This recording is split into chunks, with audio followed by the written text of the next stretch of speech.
Bonjour chers internautes et bienvenue sur Espérance TV Inter-Amérique dans les 100 jours de prière en partenariat avec l'Institut de la Voix de l'Espérance pour notre troisième semaine des 100 jours de prière qui a débuté le 27 mars.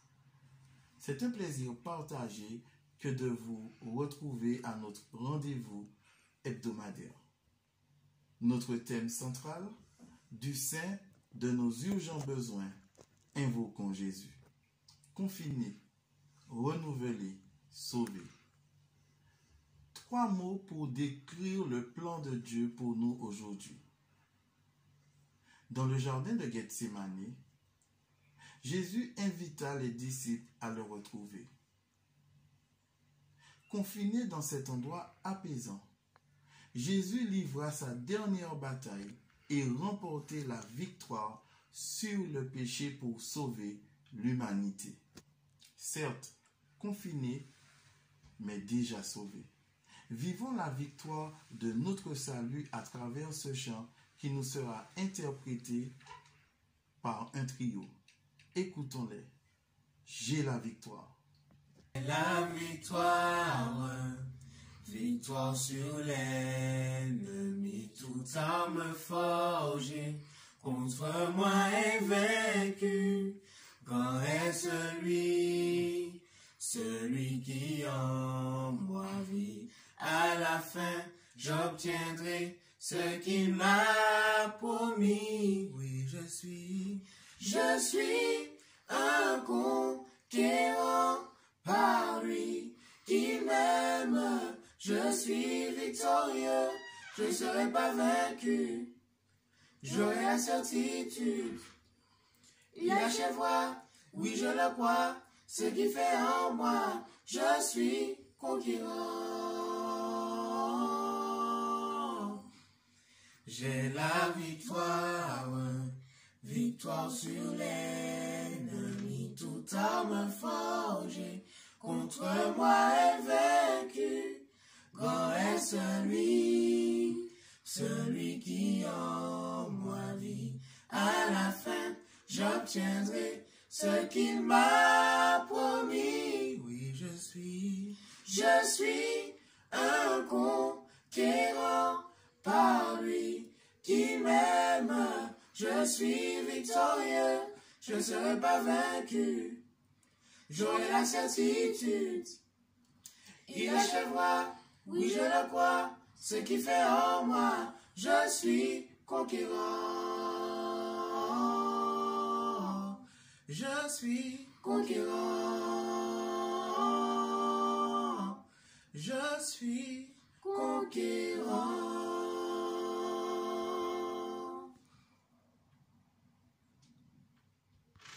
Notre texte aujourd'hui se trouve dans le psaume 50, le verset 15. Lisons. Invoque-moi au jour de la détresse.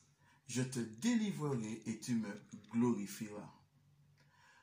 L'auteur dans ce texte nous décrit cette prière comme une supplication individuelle qui comprend 3 parties. Premièrement, il se confie dans la miséricorde de Dieu. Deuxièmement, il demande à Dieu la grâce de le purifier et aussi de le renouveler intérieurement. Et troisièmement, il promet, une fois guéri, de proclamer publiquement et de rendre grâce au Seigneur pour ses bienfaits. Nous aussi, la parole de Dieu nous invite à passer par ces étapes, car au bout, la victoire est assurée. Mais encore, Dieu a un message pour vous, chers internautes. Il est tiré du livre Ministère évangélique à la page 253. Lisons.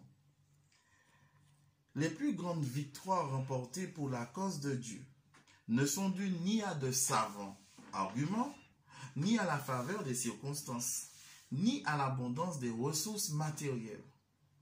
Elles se remportent dans le secret par la prière de celui qui se saisit avec une foi inébranlable du bras puissant de Dieu. Puisque nous savons que nous obtenons nos plus grandes victoires en réponse à la prière et au temps consacré à la parole de Dieu, pourquoi sommes-nous aussi réticents à consacrer du temps à la prière et à l'étude de la Bible? Quelles activités ou distractions vous empêchent ou nous empêchent de communiquer personnellement avec Dieu? Nous avons cette semaine un sujet de gratitude, des plus palpitants. Je m'en vais vous le relater. Dans la ville de Toowoomba, dans le Queensland, en Australie, une ville de 130 000 habitants, se trouvent deux églises, Toowoomba Central et Glenvale. Le pasteur Casey Wolverton est le pasteur de l'église de Glenvale. Lorsque le virus COVID-19 a frappé et que les églises ont été fermées, le service du culte a été tenu le sabbat suivant comme d'habitude, mais sans aucun participant présent. Il a été diffusé sur Facebook ou YouTube et 900 personnes ont ainsi assisté au service. La station de radio locale, ayant entendu parler de ce que faisaient les adventistes du 7e jour, s'est rapprochée de l'église adventiste pour lui demander la permission d'enregistrer le service adventiste et le diffuser. Le lendemain, dimanche, à un public, tenez-vous bien, chers internautes, de 130 000 personnes. Sans la crise du COVID-19, il est très peu probable que cela se soit produit. Dieu soit loué. Alors, pour notre sujet de prière, prions pour que des messages d'espoir spéciaux puissent continuer à être diffusés dans la ville de Toowoomba, dans le Queensland en Australie. Prions pour les membres de l'Église dans toute l'Australie afin qu'ils puissent trouver des moyens de continuer à être une lumière pour ceux qui les entourent. Prions pour nos nombreux colporteurs évangélistes dans le monde entier qui ne peuvent plus faire du porte-à-porte. Prions pour que Dieu ouvre de nouvelles voies à ses ouvriers dévoués pour qu'ils puissent partager la vérité. Prions pour que Dieu pourvoie à leurs besoins. Prions aussi pour les hôpitaux à travers les États-Unis qui s'attendent à avoir leur semaine des plus difficiles face à la pandémie COVID-19 que nous vivons aujourd'hui. Prions pour que Dieu intervienne en leur faveur. Et aussi, prions pour les personnes âgées, nos personnes âgées, les personnes immunodéprimées et les autres membres à haut risque de notre église locale. Prions pour que la main protectrice de Dieu soit autour d'eux.